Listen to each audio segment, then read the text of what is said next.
السلام عليكم ورحمة الله وبركاته.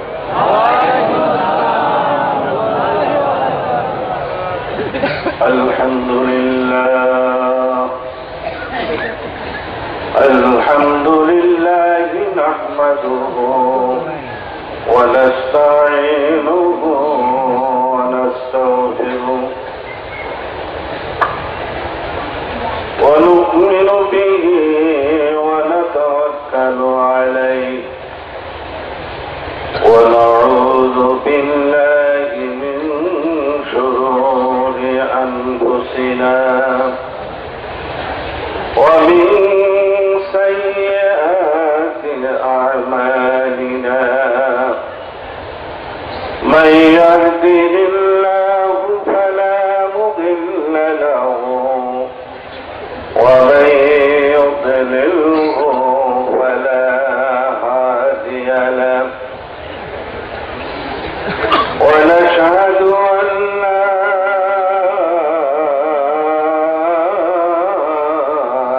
إله إلا الله ونشهد أن سيدنا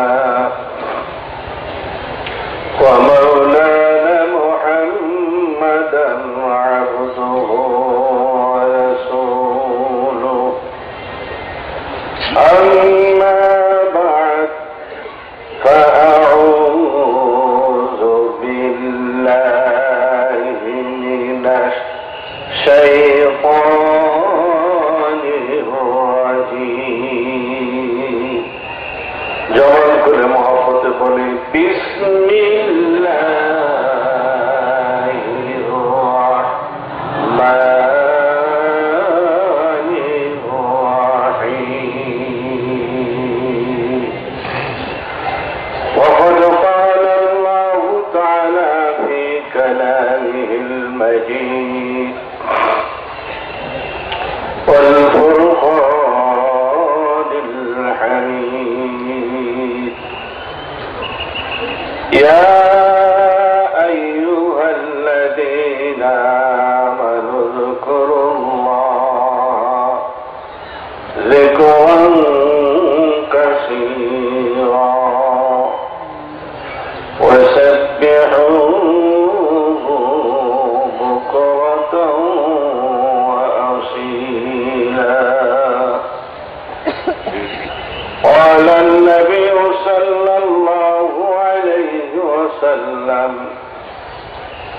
لا يقعد قوم يذكرون الله تعالى إلا حفتهم الملائكة وغشيتهم الرحمة ونزلت عليهم السكينة وذكرهم الله في من عنده. وقال تعالى إن الله وملائكته يصلون على النبي. يا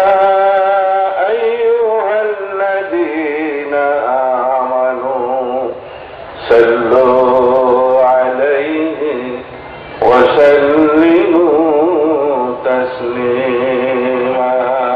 اللهم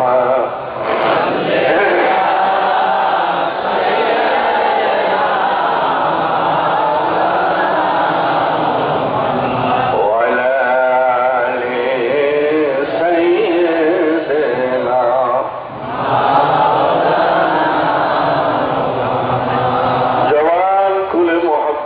اللهم صل على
أكرمت وتفخر الأولين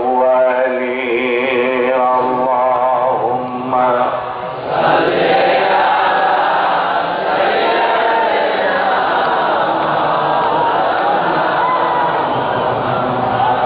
وعلى آل سيدنا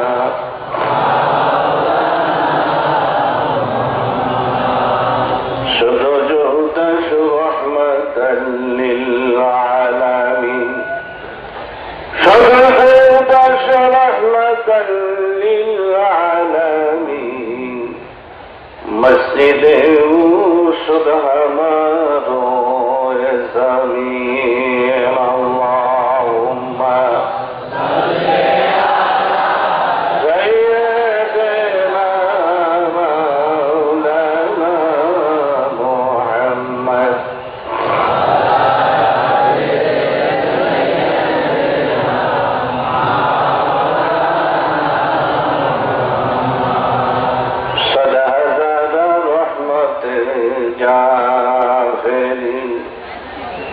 صلى على رحمة جافرين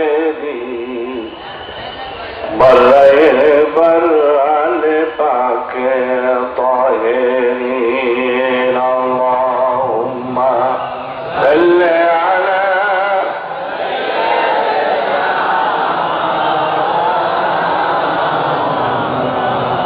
وعلى آل سيدنا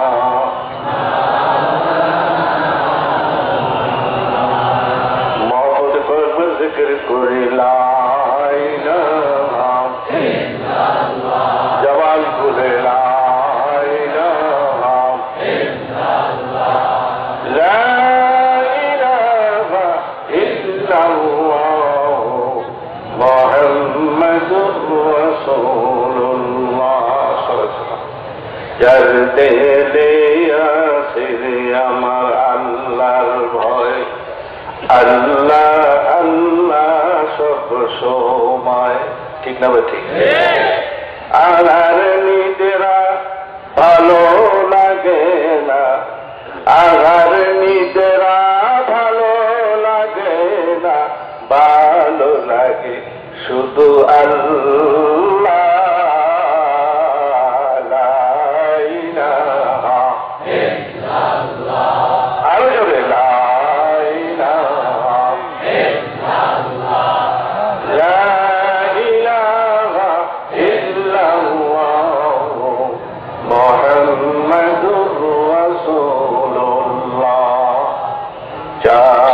সূর্যের গ্রহ তারা এই নামেরই পাগল পারা ঠিক না ঠিক চাঁদ সূর্যের গ্রহ তারা এই নামেরই পাগল পারা আমার আল্লাহ নামের এতই দয়া আমার আল্লাহ নামের এতই মায়া লুকিয়ে রাখছেন হে আল্লাহ লা ইলাহা ইল্লাল্লাহ লা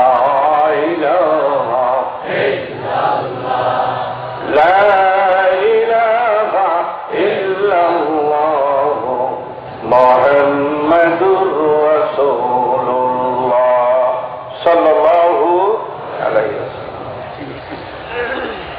উপস্থিত মুআজ্জাজ হযরত উলামা ইকরাম, সম্মানিত সুধী মণ্ডলী, আরো উপস্থিত আছেন অত্র চরভাঙ্গা দরবার শরীফের সম্মানিত খোলাফায়ে রাশিদুন,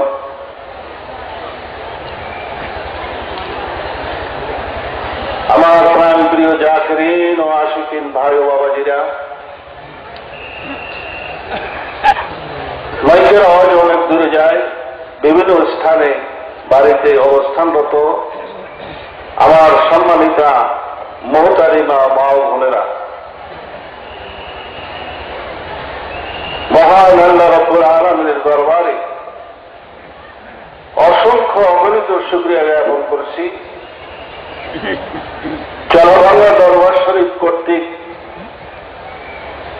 3 দিন ব্যাপী বাৎসরিক ঐতিহাসিক ওয়াজ মাহফিল ও হালকা জিকিরের আজকে দ্বিতীয় রজনীতে আল্লাহর ওলির দরবারে এই জান্নাতের শামিয়ানার নিচে বেহেশতের বাগানে আমরা আসার বসার শোনার মতো সুযোগ পেলাম। যে মহান আল্লাহ রাব্বুল আলামিন আমাদেরকে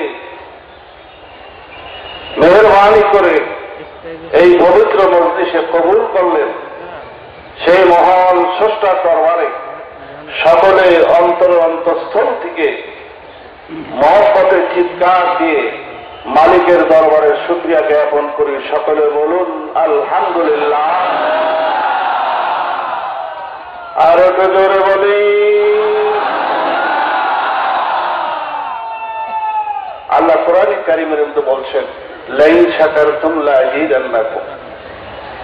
বান্দা যদি নিয়ামতের শুকরিয়া আদায় করে, আল্লাহ পাক ওই বান্দার জন্য নিয়ামতের দরজাকে আরো বহুগুণে বাড়িয়ে দেন। ভাইজান, এই মুহূর্তটা এটি পবিত্র সময়। আল্লাহ কোরআনে কারীমের মধ্যে বলছেন, বিল গুদুওয়া ওয়াল আসাল। সকাল এবং সন্ধ্যা এই দুটি সময় অত্যন্ত মুবারক সময়, আল্লাহ পাককে স্মরণ করার সময়। হাজিরিন, এই পবিত্র মজলিসে যে অংশগ্রহণ করতে পারলাম, আপনারা খুশি নেবে যান। ভাইরা আমার, বহু লোক এই মাহফিলে আসছে, কিন্তু দুর্ভাগ্য মাহফিলে আসার সুযোগ পায় নাই। বাজারের মধ্যে, রাস্তায়, এখানে সেখানে গল্প গুজব করে কাটাচ্ছে, ঠিক কিনা বলেন? বন্ধুরা আমার, আসুন। একদল মানুষ এখন তার জুয়ার আড্ডারে বসে গেছে। কেউ টিভি ভিসিআরের পর্দার মধ্যে অশ্লীল ছায়াছবির গান শুনতেছে। আল্লাহ রাব্বুল আলামিন আমাদেরকে এ সকল বদদিনী কাজ থেকে, অশ্লীল কাজ থেকে হেফাজত করে আল্লাহর ওলির দরবারে জান্নাতের শামিয়ানার নিচে মেহেরবানি করে কবুল করেছেন। এই জন্য আপনারা খুশি নেবে যান। যত সময় এখানে বসা থাকবেন, ফেরেশতারা আমলনামার মধ্যে নেক লিখতেই থাকবে। আখিরি মোনাজাত দিয়ে শেষ তাওবা করে যখন এখান থেকে বাড়ির উদ্দেশ্যে রওনা করবেন, আল্লাহ পাক কুদরতি কলম দিয়ে একটা টান দিয়ে গোটা জিন্দেগির গুনাহগুলি কেটে ফেলবেন। বিশ্বাস হয়? জোরে বলুন, বিশ্বাস হয়? মানুষ তওবা করলে তার কোনো গুনাহ থাকে না। জোরে বলুন, থাকে না? বান্দা যখন মাওলার দরবারে তওবা করে, আর এই তওবার উপরে যদি মৃত্যুর আগ পর্যন্ত সে স্থির থাকতে পারে, তার আমলনামায় কোনো গুনাহ থাকবে না। সেজন্য মায়ের গর্ভের থেকে আজকে জমিনে ভূমিষ্ঠ হল। নিষ্পাপ সন্তানের যেমন আমলনামায় কোনো গুনাহ থাকে না, বান্দা যদি ইকরারের মাধ্যমে তওবা করে, আল্লাহর কাছে যদি আত্মসমর্পণ করে, আল্লাহ রাব্বুল আলামিন ওর আমলনামার সব গুনাহ কেটে দিবেন। শুধু কাটবেন না, যে পরিমাণ গুনাহ হয়েছে, গুনার রঙকে পরিবর্তন করে আল্লাহ পাক নেকে পরিপূর্ণ করে দিবেন। বিদায় এদিক সেদিক তাকানো যাবে না, স্টেজের দিকে লক্ষ্য করতে হবে, ঠিক কিনা বলেন? বক্তার শ্রোতার মধ্যে যদি যোগাযোগ না থাকে, তা আলোচনা বিচ্ছিন্ন হয়ে যাবে। শ্রোতার যদি বক্তার প্রতি আকর্ষণ না থাকে, তাহলে বক্তার ওয়াজও সুবিধা হয় না, ঠিক কিনা বলেন? এই জন্য খুব খেয়ালের সাথে, ইখলাসের সাথে, খুলুসিয়তের সাথে কথা শোনার চেষ্টা করবেন। আপনার ভিতরে যদি খুলুসিয়ত পয়দা হয়, ইখলাস যদি তৈরি হয়ে যায়, বাজান কথা বোঝেন আর নাই বোঝেন, এই ইখলাসের কারণে আল্লাহ পাক আপনার দিলের মধ্যে কথাগুলো বসায় দিবেন। ইখলাসের দাম আছে না ভাই? কি বলো? এই জন্য হাদিসে বুখারী শরীফের 70 খানা হাদিস, ইন্নামাল আমালু বিন্নিয়াত। হাদিস সত্য, এর ব্যাখ্যা বিশ্লেষণ অত্যন্ত ব্যাপক। আপনি যে নিয়ত করে এখানে আসছেন সেই নিয়ত অনুযায়ী আল্লাহ পাক আপনাকে ফলাফল দান করবেন। আপনি যদি বাড়ির থেকে মাওলাকে পাওয়ার জন্য, মাওলাকে রাজি খুশি করার জন্য রওনা করেন, আপনার নিয়ত অনুযায়ী আল্লাহ রাব্বুল আলামিন মাওলার সঙ্গে আপনার সঙ্গে যোগাযোগ স্থাপন হয়ে যাবে। সুবহানাল্লাহ, কথা ঠিক না ঠিক? এই জন্য দুই শ্রেণীর মানুষ মাহফিলে আসে। কয় শ্রেণীর? এক শ্রেণীর মানুষ মাহফিলে আসে, কিন্তু মাহফিলে আসলে কোনো লাভ নাই। রাস্তার মধ্যে গল্প গুজব করে, দোকান পাটে আড্ডা দেয়, বিভিন্ন জায়গায় সময় নষ্ট করে, ঠিক কিনা বলেন? আর এক শ্রেণীর মানুষ মাহফিলে আসে একাগ্রতার সাথে, ইখলাসের সাথে কথাগুলো শোনার চেষ্টা করে, আমলের নিয়তে কথাগুলো শোনার চেষ্টা করে। আল্লাহ পাক ওই বান্দাকে আল্লাহ পাকের খাঁটি ওলি বানাইয়া বাড়ি পর্যন্ত পৌঁছে দেয়। সুবহানাল্লাহ।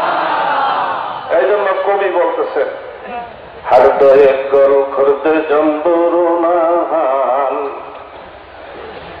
হৃদয়ে গরু খর্দে জম্বুরুনাহাল, যায় কে সুদনে সুদ জাতি গরাসল।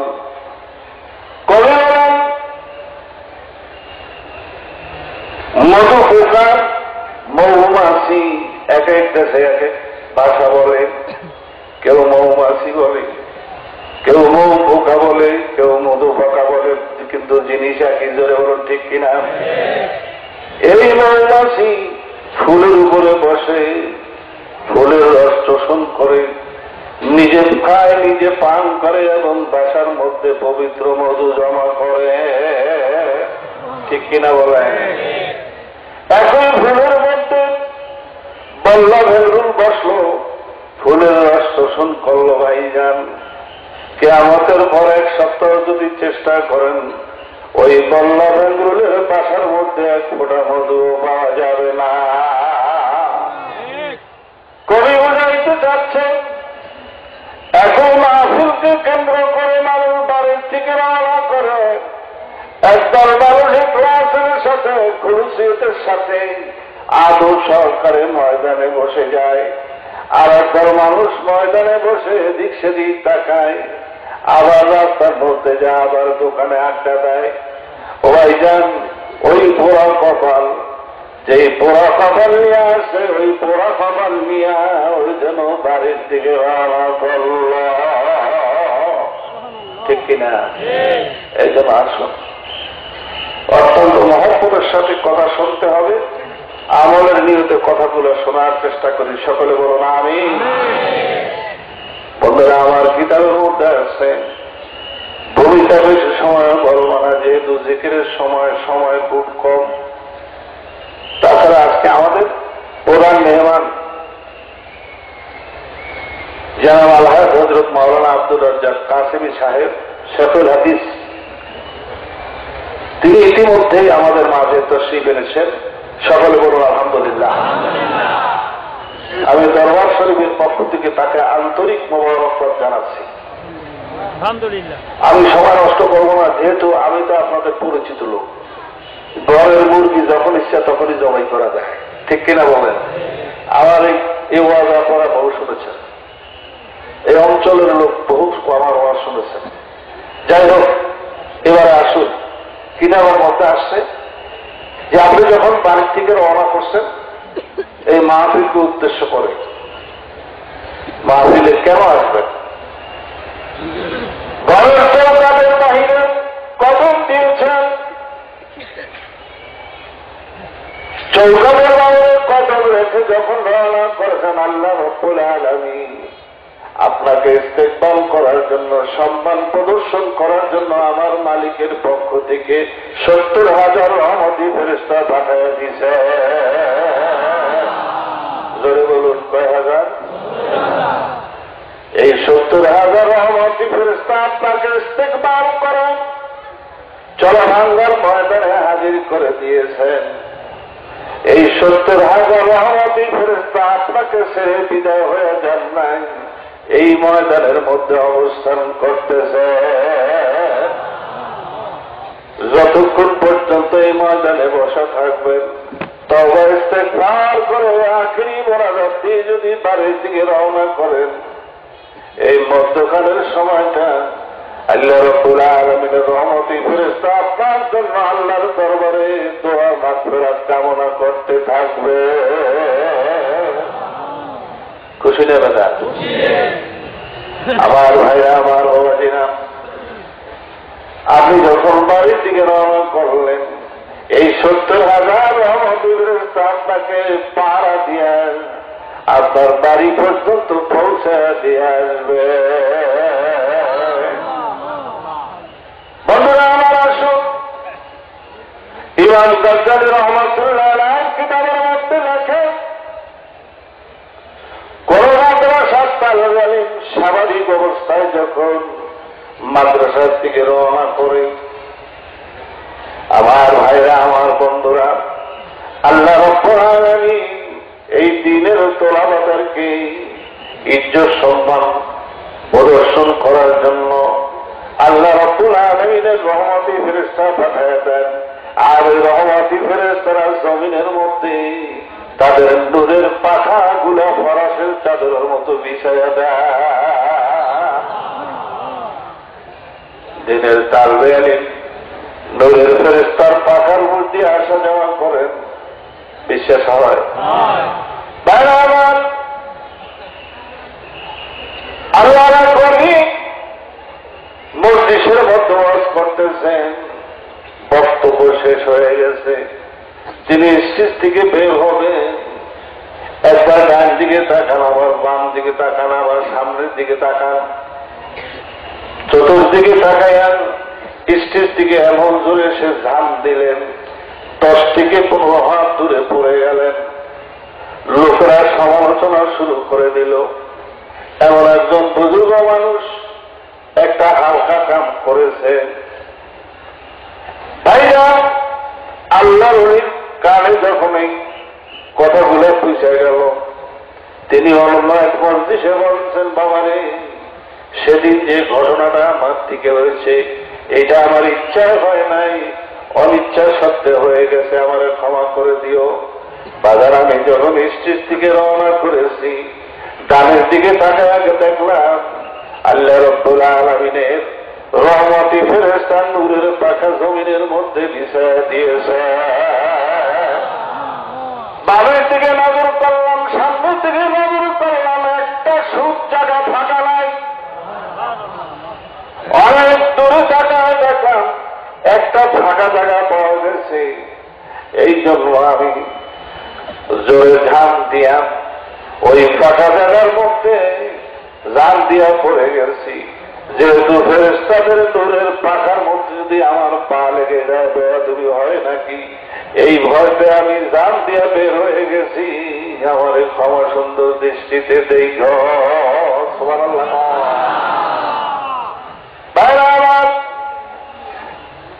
এখানে বাড়ির থেকে রওনা করছেন, গাড়ি ভাড়া দিচ্ছেন, লং ভাড়া দিচ্ছেন, রিক্সা ভাড়া দিচ্ছেন, ভ্যান ভাড়া দিচ্ছেন, রাস্তার মধ্যে নাস্তা করছেন, যত টাকা খরচ করছেন ভাইজান, আপনার নিজের টাকা আপনি নিজেই ব্যয় করেছেন, নিজেই খেয়েছেন। ও আমার ভাইরা, আমার বাবাজিরা, প্রত্যেকটা টাকার বিনিময়ে আপনার আমল নামার মধ্যে নেট জমা হইতে থাকবে। সুবহানাল্লাহ কম, আর জোরে কম। আসুন, আমি যে আয়াতে কারিমা তেলাওয়াত করেছি, আল্লাহ পাক ঈমানদারদেরকে লক্ষ্য করে বলছেন, যারা আমার উপরে ঈমান এনেছ, আমানু যিকুরুল্লাহ যিকরান কাসীরা। এই কথাটা কার? একটু জোরে বলেন। এটা কোনো পিসেবের কথা না, কোনো নবীর কথা? জোরে বলেন, কার কথা? আল্লাহ কয় জিকিরের কথা। কে কয়? কি বলেন? আমি কি আয়াতের অর্থ ভুল করলাম নাকি? আল্লাহ নিজে সরাসরি বলেন, তার নবীকে বলেন, হে নবী, আপনি বলে দেন, আমানু যিকুরুল্লাহ যিকরান কাসীরা। কে বলছে? কিন্তু একটা মৌলবী আছে এত জিকির লাগে না, আছে না ভাই? এত জিকির লাগে নাকি? আবার যুক্তি দেয় যে সন্তান যদি বাবারে বারবার আব্বা আব্বা আব্বা করে যদি বলায় তো বাবার হাত হয়ে যায়, যে পোলাটা মনে হয় পাগল হয়ে গেছে।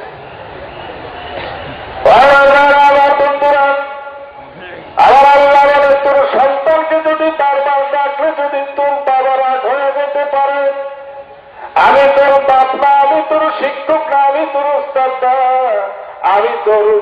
আমি হইলাম তোর মাওলা। এবং তুই একবার যদি আওয়াজ দাও, একবার যদি আমার আল্লাহ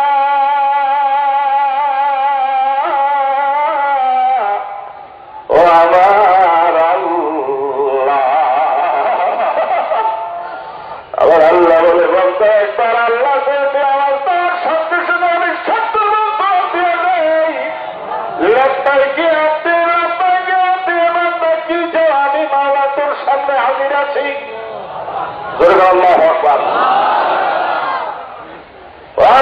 আমার বন্ধুরা তারা শুনো, আল্লাহকে যত জিকির করবেন আল্লাহ বলে না মানুষ করুল্লাহ যিকরান কাসীরা, বেশি বেশি পরিমাণে জিকির করো, কোন সংখ্যা কর নাই, 100 বারের কথাও বলেন না, 1000 বার কথাও বলেন না, 1 লক্ষ বারের কথাও বলেন নাই। আল্লাহ বলছেন বেশি বেশি পরিমাণে আমার জিকির করো। সুবহানাল্লাহ। কি বলেন, জিকির করতে রাজি আছে? এই জন্য পীর মাসায় বুজুর্গানে পীর জিকিরের সওয়াবটা বেশি আদায় করতে কয়, কথা ঠিক কিনা? দুনিয়ার প্রত্যেকটা জিনিসের মধ্যে যদি ময়লা করে অপরিষ্কার হয়ে যায়, পরিষ্কার করার জন্য একটা ধাতু আছে, বিকল্প ব্যবস্থা আছে, জোরে না আছে না নাই?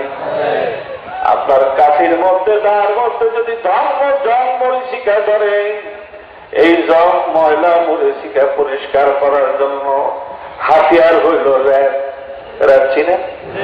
র্যাব দ্বারা ঘর্ষণ করলে ভাইজান আপনার অকেজক তাওটা ভাইজান, অকেজক কাঠিটা ভাইজান দাঁড়ানো হয়ে যাবে, কাজের উপযোগী হয়ে যাবে, ঠিক কিনা বলে? এই জন্য কবি বলতেছেন জঙ্গে তেলা সাইকেলে এলা পাকে কোন, জঙ্গে তেলা সাইকেলে এলা পাকে কোন, সিনাবাতে মোহাব্বতে চাকে কোন। আল্লাহু আকবার। এই জন্য কবি বলতেছেন দাওরের দ্বারা ঘর্ষণ করলে পরিষ্কার করা যায়, জামার মধ্যে যদি ময়লা হয় সাবান সোটা দিয়ে পরিষ্কার করা যায়। তোমার কলম এমন একটা গোপনীয় জিনিস, আল্লাহ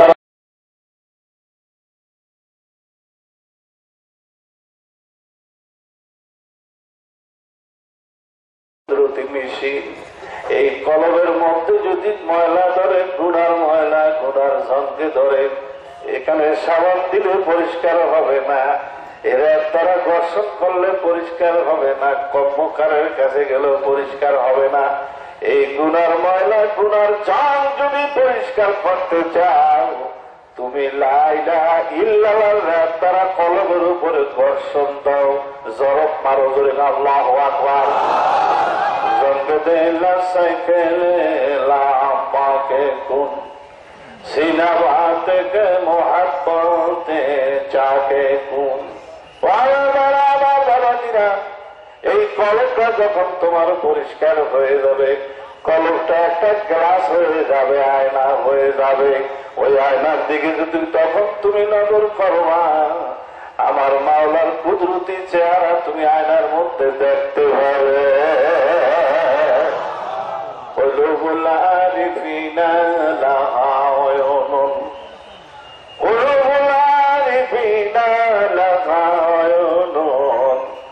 তারা মালা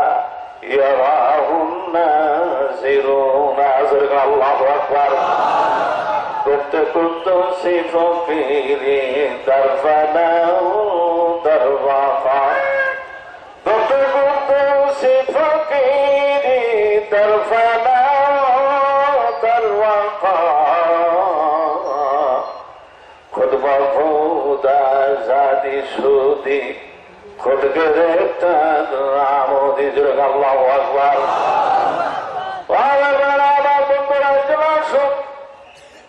আল্লাহর ওলিদের হালত এক এক সময় এক এক রকম হয়। এমন সময় হয়ে যায় ছোট বাচ্চা ছেলেদের মতো ভাইজান অবুজ ছেলের মতো হয়ে যায়, কিছু বুঝে না। এমন সময় হয়ে যায় জমিনের মধ্যে আল্লাহর ওলি বসা আশা আজিব পর্যন্ত তার কাছে খবর পৌঁছে যায়। ঠিক না বা ঠিক? আরেকটু জোরে বলি বুঝে আসবে। হযরত ইউসুফ আলাইহিস সালাম ইয়াকুব আলাইহিস সালাম যখন তার সন্তান হারায়া গেলেন, সন্তানের নিখোঁজ হয়ে গেল, বাঘে খেয়ে ফেলছে। হযরত ইয়াকুব আলাইহিস সালামের বাড়ি হলো কেনান। কেনান থেকে হযরত ইউসুফ আলাইহিস সালামকে ষড়যন্ত্র করে তার ভাইরা ভাইজান ওই কুয়ার মধ্যে ইন্দ্রার মধ্যে ফেলে দিলেন হত্যা করার জন্য। ও আমার ভাইরা, আমার বাবাজিরা বিরক্ত হচ্ছেন? হযরত ইউসুফ আলাইহিস সালাম গর্তের মধ্যে বইরা চিল্লা চিল্লি করতেছেন। হযরত ইয়াকুব আলাইহিস সালাম টের পান নাই, তার খবর নাই। সন্তানের জন্য কাঁদতে কাঁদতে চক্ষু দুইটা অন্ধ হয়ে গেছে। লম্বা চূড়া ঘটনা বলা যাবে না। সন্তানের ইউসুফের জন্য কাঁদতে কাঁদতে ছেলের শোকে পুত্রের শোকে চক্ষু দুইটা তার অন্ধ হয়ে গেছে। ঘরের দরজায় ভাইজান, ঘরের দরজায় ঢাকার মধ্যে বৈশা, সিঁড়ির মধ্যে বৈশা বৈশা ছেলে সন্তান নাতিপুতি ভাইজান তার উম্মতদের সঙ্গে বলতেছেন, তোমরা শোনো, আমার ইউসুফ মনে হয় এখনো জিন্দা আছে, আপনার মাথা ঠিক নাই।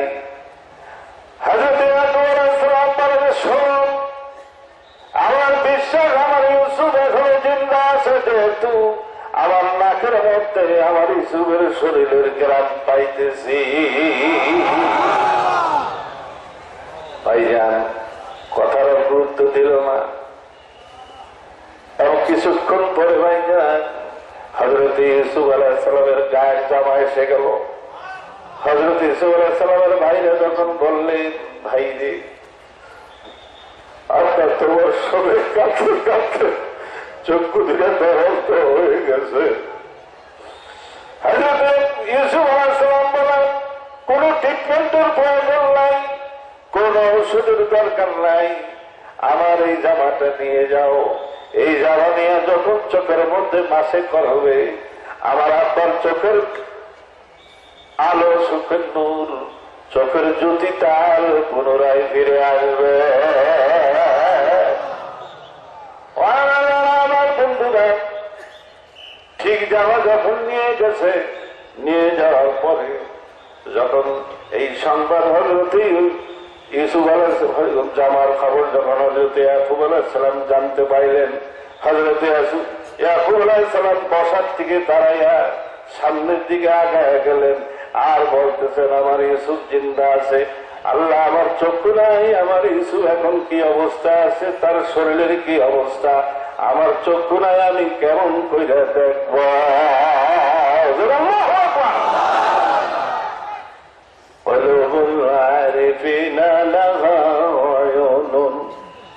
তারা মানে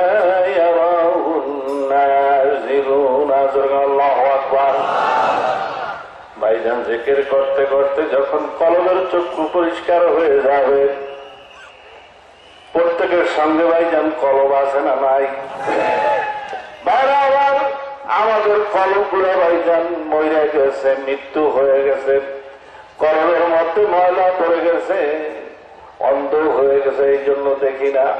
যার কলম পরিষ্কার হয়ে গেছে, আল্লাহর বন্দার জমিনে তাকে আর সারাদিন পর্যন্ত সে টের পায়। সুবহানাল্লাহ। এই জন্য আসুন, জিকির লাগবে কি লাগবে না? মৌলবীরা যা কয় খুব, ওদিকে কান দেওয়া দরকার নাই, কথা ঠিক কিনা? আসুন, জিকিরের প্রয়োজন আছে কিনা? মৌলবী তুমি জানো না, বহু মদখোর, বহু গাঁজাখোর, বহু জুয়াখোর আল্লাহর ওলিদের সোহবতে আইসা ভাইজান দরবেশে রূপান্তরিত হয়ে গেছে। বড় পথহারা মানুষ, মদখোর মানুষ আল্লাহর ওলিদের সোহবতে আসার সঙ্গে সঙ্গে ভাইজান আল্লাহর ওলি হয়ে গেছে, ঠিক কিনা বলেন? সকালবেলা আমি বয়ানের সময় বলেছিলাম, পরশ পাথর দেখেন নাই, দেখছেন নাকি? ইতিহাসের পাতায় শোনেন, পরশ পাথরের মধ্যে এমন একটা গুণ আল্লাহ শক্তি দিয়ে দিচ্ছেন। এই ধাতুর মধ্যে এমন শক্তি, লোহা যখন পরশ পাথরের সঙ্গে সংস্পর্শে এসে যায়, আসার সঙ্গে সঙ্গে ভাইজান লোহাটা সোনায় রূপান্তরিত হয়ে যায়। আমার বন্ধুরা, মদখোর যখন আল্লাহ ওলিদের সোহবতে আসে, ওই মদখোর ভাইজান আল্লাহ পাকের খাঁটি ওলিতে রূপান্তরিত হয়ে যায়। জোরে বলুন ঠিক কিনা? হাজী আহমদুল্লাহ মহাজের মক্কি রহমতুল্লাহ দরবারে এক মদখোর গেছে মুরিদ হওয়ার জন্য। মদখোর মুরিদ হওয়ার জন্য যায়, বলে হুজুর আপনি যতগুলো শর্ত দিচ্ছেন সব শর্ত আমি মানতে রাজি আছি, কিন্তু হুজুর আমি একজন মদ্যপায়ী, আমি ড্রিঙ্ক করি, মদে অভ্যস্ত, হুজুর আমি মদ ছাড়তে পারবো না। এই কথা যদি আপনি বলেন তাহলে আপনার হুকুম তামিল করা সম্ভব না। আল্লাহর ওলিদের হিকমত। বন্ধুরা, হাজির বলিলাম মহাজের মক্কি রহমতুল্লাহ মদ খাও, তোর সব কথা মেনে নিলাম, নামাজ ঠিক মতো পড়বি, হুজুর আপনি যা বলছেন সব আমল করবো, কিন্তু মদ খাওয়া ছাড়ব না। হাজী আহমদুল্লাহ মহাজের মক্কি রহমতুল্লাহ বলে, যা তোরে আমি অনুমতি দিয়ে দিলাম, কিন্তু একটা শর্ত দিয়ে দিলাম, আমার সামনে কোনদিন মদের বোতলে স্পর্শ করতে পারবি না।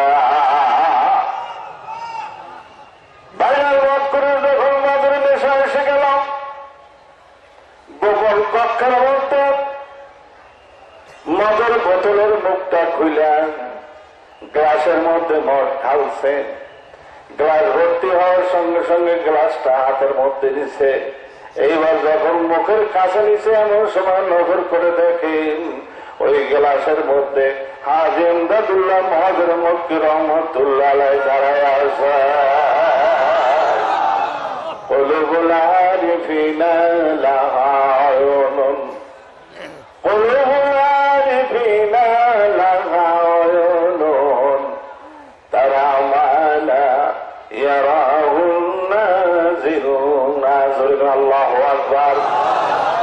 মদখোরের শরীরের মধ্যে কম্পন শুরু হয়ে গেছে, থরথর করে কাঁপতেছে, আরে ভয় এসে গেছে। এমন সময় বোতলটা টেবিলের উপর রাখা দ্বিতীয়বার চেষ্টা করলেন। দ্বিতীয়বার যখন হাতের মধ্যে নিলেন, নজর করে দেখেন ওই গ্লাসের মধ্যে হাজী ইমদাদুল্লাহ মহাজের মক্কি রহমতুল্লাহ ইশারা করতেছেন, খবরদার মদে স্পর্শ করতে পারবি না। আল্লাহু আকবার। শুন, এই জন্য ডাকাই চোর গুন্ডা ওলিদের সোহবতে আসলে, সোহবতে বসলে আল্লাহর ফজলের কর্মে ভাইজান ডাকাইত আল্লাহর ওলি হয়ে যায়, দরবেশে রূপান্তরিত হয়ে যায়, ঠিক কিনা বলে? এই জন্য আসুন, আপনারা বহু দূর থেকে আসছেন, বাংলাদেশের আনাচে কানাচে বিভিন্ন অঞ্চল থেকে আছেন। আল্লাহ পাক যে পিপাসা নিয়ে আসছেন, বহু কষ্ট করে, অনেক লোক আমার সাথে দেখাও করতে পারেন নাই ব্যস্ততার কারণে। বন্ধুরা আমার, আর আমি তো একা মানুষ, এত লোকে যদি দেখা করার জন্য চেষ্টা করেন তাহলে আমার অবস্থা পেতাম, ঠিক কিনা বলেন? দেখার প্রয়োজন নাই, দোয়া হচ্ছে বড় নিয়ামত, ঠিক কিনা বলেন? বাইরে আমার আসুন, আমার আসুন, জিকির করতে হবে, মনে আছে? আর সাবজেক্টটা তোই, এই জন্য আল্লাহ বলেন বেশি বেশি পরিমাণে জিকির করো, যেহেতু মৃত্যুর সময় যখন আসবে মৌতের সময় যখন তোমার এসে যাবে, মালাকুল মউত আজরাইল তোমার ঘরের দুয়ারে যখন আসবে, দেখার সঙ্গে সঙ্গে টাস করিয়া কলিজাটা উল্টে যাবে। এ বান্দা, কলিজা শুকিয়ে যাবে, তোর জবানটা বন্ধ হয়ে যাবে, তোর হুঁশ থাকবে না। আল্লাহু আকবার। এই জন্য আমার ভাইরা, আমার বন্ধুরা, তাই আসুন, আল্লাহর ওলি এই জন্য বলে, তুমি যদি বেশি বেশি করে আল্লাহর জিকির করো, আর হামেশা যদি জিকির করো, জিকির করতে করতে তোমার কলবের মধ্যে লা ইলাহা ইল্লাল্লাহর একটা নকশা তৈরি হয়ে যাবে। জবানটা যদি বন্ধ হয়ে যায়, জবান বন্ধ হয়ে গেছে, কিছু আসে না, যায় না, তোমার জবান বন্ধ হয়ে গেছে, কলবের দিকে আল্লাহর জিকির, ব্যবহারের জিকির করতে করতে তোমার রূপে মালাকুল মউত আজরাইলের হাতে চলে যাবে। জোরে আল্লাহু আকবার। এই জন্য আসো, বেশি পরিমাণে জিকির করি, মাথা সামনের দিকে ঝুঁকায় দেন, কবরের দিকে খেয়াল করেন, কয়দিন বাঁচবেন, কি বলেন, কয়দিন বাঁচবেন? আমার ভাইরা, আমার বাবাজিরা, মানুষ যত বুড়া হয়, আশা আকাঙ্ক্ষা তোর জুয়ান হয়। বুড়া মানুষের আশা আকাঙ্ক্ষা বেশি জুয়ান হয়, ঠিক কিনা বলে? এই জন্য আসুন, কয়দিন বাঁচবেন জানা আছে নাকি? কি বলেন, জানা আছে? মালাকুল মউত আজরাইলের সঙ্গে ভাইজান, শত্রুর সঙ্গে যে ব্যবহার, বন্ধুর সঙ্গে একই ব্যবহার, ঠিক না ব্যাঠে? হযরত মূসা আলাইহিস সালাম আর হযরত হারুন আলাইহিস সালাম দুইজন রওনা করেছেন সফর করতে। দুইজন ভাই, দুজনই পয়গম্বর, সফরে রওনা করছেন। সফর করতে যাইয়া ভাইজান গভীর জঙ্গলের মধ্যে চলে গেছেন। কোনো বাড়ি নাই, ঘর নাই, কিচ্ছু নাই, জঙ্গল আর জঙ্গল। এই জঙ্গলের মধ্যে তারা ঘুরতে ঘুরতে ভাইজান বহুদূর যাওয়ার পরে দেখেন আশ্চর্য ব্যাপার, এই জঙ্গলের মধ্যে একটা ভাঙ্গা চূড়া বিল্ডিং দেখা যায়। ভাঙ্গা চূড়া বিল্ডিং, জানলা দরজা ঝুলে রয়েছে, ইট পিট খুলে রয়েছে। এই ভাঙ্গা চূড়া বিল্ডিং দেখে তাদের কৌতূহল জাগলো, যে মনে হয় এখানে এক সময় মানুষের আবাসন ছিল, এখন বিরানা হয়ে গেছে। বিল্ডিং এর মধ্যে দুই কাপ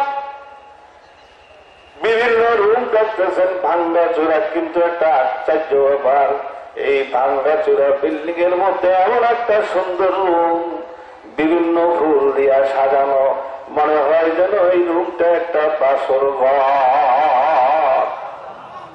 বাসর ঘর সাজায় না, কি বলে? আমার কথা বুঝেন? বাসর ঘর ফুল দিয়ে সাজানো। হযরত হারুন আলাইহিস সালাম দুইজন ঢুকলেন। হযরত হারুন আলাইহিস সালাম বিছানার উপরে ভাইজান খাটের উপরে বসলেন, জাজিব ফিট করা। বসার সঙ্গে সঙ্গে আল্লাহ পাকের কি কুদরত, তার চোখের মধ্যে ঘুম এসে গেল। কি আসছে? জোরে বলুন, কি আসছে?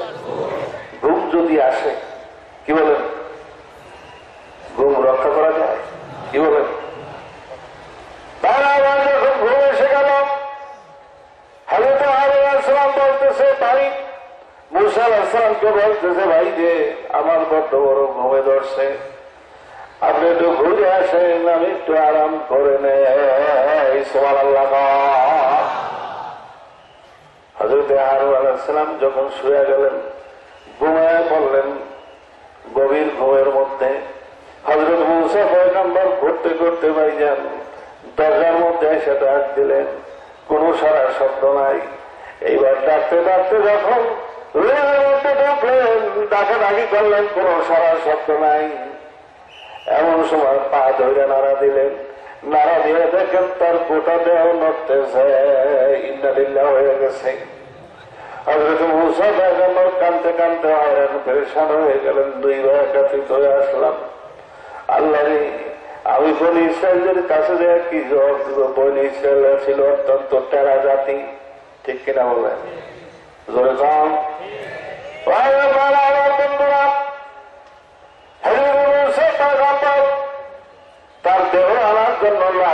জন্য বহু চেষ্টা করেন, কোন লোকজন নাই, একবার বাইরে যান, আবার ঘরে ঢোকেন, আবার বাইরে যান, কোন চেষ্টা করে লাশ পাওয়া গেল না। অবশেষে যখন ফেরত আসলেন, আইসা দেখেন যে রুমের মধ্যে হারুন আলাইহিস সালাম ইন্তেকাল করেছেন, ওই রুমের মধ্যে হারুন আলাইহিস সালামের লাশটা গায়েব হয়ে গেছে। পয়গম্বর আরো ভাঙ্গে বললেন, আমি আমার জাতির কাছে কি বলবো? হযরত মূসা পয়গম্বর তিনি বনু ইসরাইলকে ডেকে বলেন, ও বনু ইসরাইলরা শোনো, তোমাদের পয়গম্বর আমার ভাই হারুন আলাইহিস সালাম ইন্তেকাল করেছেন, আমি তার লাশ আনার জন্য চেষ্টা করেছি, দেহ আনার জন্য চেষ্টা করেছি, কোনো ব্যবস্থা করতে পারি নাই। অবশেষে দেখি তার দেহটা, লাশটা গায়েব হয়ে গেছে। বনি ইসরায়েল সবাই জানে এই কথা মানতে রাজি না। বনি ইসরায়েল বলে, পয়গম্বর আপনি উপযুক্ত প্রমাণ না দিলে আপনাকে আমরা ছাড়তেছি না। হযরত মূসা পয়গম্বর সিজদার মধ্যে পড়ে বলেন, আল্লাহ গো, আল্লাহ তুমি এই বিপদ থেকে আমার হেফাজত করো। আল্লাহ রাব্বুল আলামিন ওহী নাযিল করে দিলেন, মূসা কোনো চিন্তার টেনশনের কারণ নাই, তুমি বনি ইসরায়েলের কাছে দাওয়াত দিয়ে দাও, আমার হারুনকে আমি জান্নাতি পানি দিয়ে গোসল করাইয়া, জান্নাতের কাফন পরাইয়া, জান্নাতি খাটের মধ্যে উঠাইয়া, ফেরেশতাদের কাঁধের মধ্যে চড়াইয়া, অল্প সময়ের মধ্যে আসমান থেকে জমিনের মধ্যে আমি অবতরণ করতেছি। আমার ভাইরা, আমার বড়দের নাম হইল মৌত। মৌত কমাই দূর সমঝা, মৌত হায় হারে দম করি, आजती आई वो फरिश्ता जान लेने के लिए, जो है तन कुनद जाने बात, चेवरो ये तख्ते मुर्दान, चेवरो ये खाक, कुजा कारून, कुजा फिराउन, कुजा नमरूद सुदामा, कुजा आशौकत शाही, কুজা তখতে সুলাইমান। আল্লাহু আকবার। মৃত্যু ভবন আসবে, আপনাকে কেউ নোটিশ দিয়ে আসবে নাকি? জোরে বলুন, আসবে নাকি? আমার ভাইরা, আমার বন্ধুরা, তারা শুন, আসরের সময় দেখেন একটা সংবাদ আসলো, আমার এক তিন ভাই রওনা করছে, দক্ষিণ এলাকায় বাড়ি, গাটি ঘটি বাঁধে একটা ফিট করে রওনা করছে, চলাবন্ধার মাহফিলে আসবে, সাথের লোকও ছিল। ভাইজান খাওয়া দাওয়া কমপ্লিট করছে, রওনা করবে, এমন সময় ভাইজান হঠাৎ করে তার বাক শক্তি বন্ধ হয়ে গেছে, ডাক্তারখানায় নিতে পারে নাই, নেওয়ার আগেই তার জান কবজ হয়ে গেছে। বহুত কমাই দূর সমঝা, মৌত হায় হার দম করি। আল্লাহ বন্ধা চলা বন্ধার মাহফিলে আসবে, আমার মাওলা কয় তোর আর সময় দেওয়া যাবে না, তোর সময়, তোর হাতের মধ্যে আর সময় নাই, এখানেই তোর শেষ। ঠিক কিনা? আসুন, মৃত্যু নিকটে, ভাইজান মারা করবো, তাদের আপনার পিছনে পিছনে দৌড়াইতেছে, শুধু নোটিশ আসা আসতে দেরি, ভাইজান ধরতে বেশি দেরি সময় লাগবে না, ঠিক কিনা? এই জন্য চলাবান্ধার মরহুম আল্লাহ আমার ওয়ালে সাইদুল্লাহ রহমতুল্লাহ আলাই শুধু কবরের কথা বলতেন আর কাঁদতেন। আগের খানকা ছিল ভাইজান এইখানে, এই তাল গাছের পাশে, দরজার মধ্যে চেয়ারের মধ্যে বসে এই জায়গাটার দিকে লক্ষ্য করতেন আর কাঁদতেন, চোখের বাণী ঝরঝর করে পড়তো আর বলতেন, কি উপায় হবে আমার মরণে, কি উপায় হবে আমার মরণে, কেমনে থাকব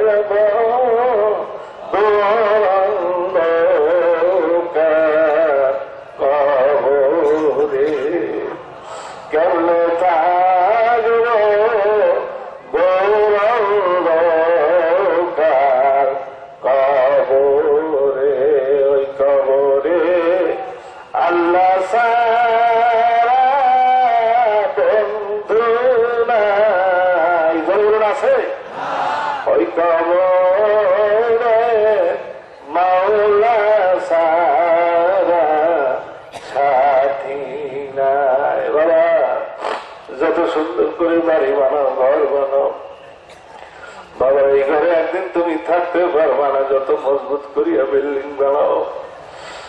আমার কুতুব মাঝে মাঝে কাঁদতেন আর বলতেন, এত সুন্দর করে বাড়ি বানাইলাম, ঘর বানাইলাম, একদিন তো আমার এই ঘরে থাকতে দিবে না। আবেগে কাঁদতেন আর বলতেন, পাগল মন আমি কার জন্যে করলাম রে বাড়ি ঘর। পাগল মন আমি কার জন্যে করলাম রে বাড়ি ঘর। উপর তালে বাতি জ্বলে, উপর তালে বাতি জ্বলে, নিস্তালা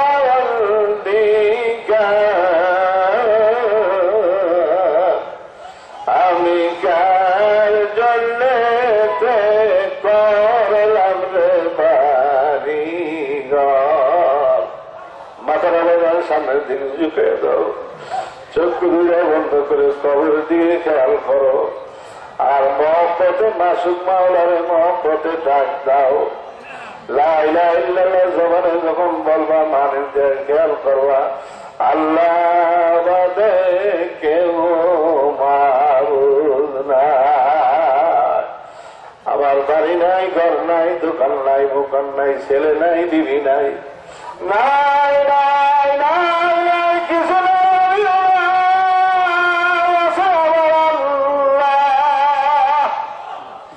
লা ইলাহা ইল্লাল্লাহ, লা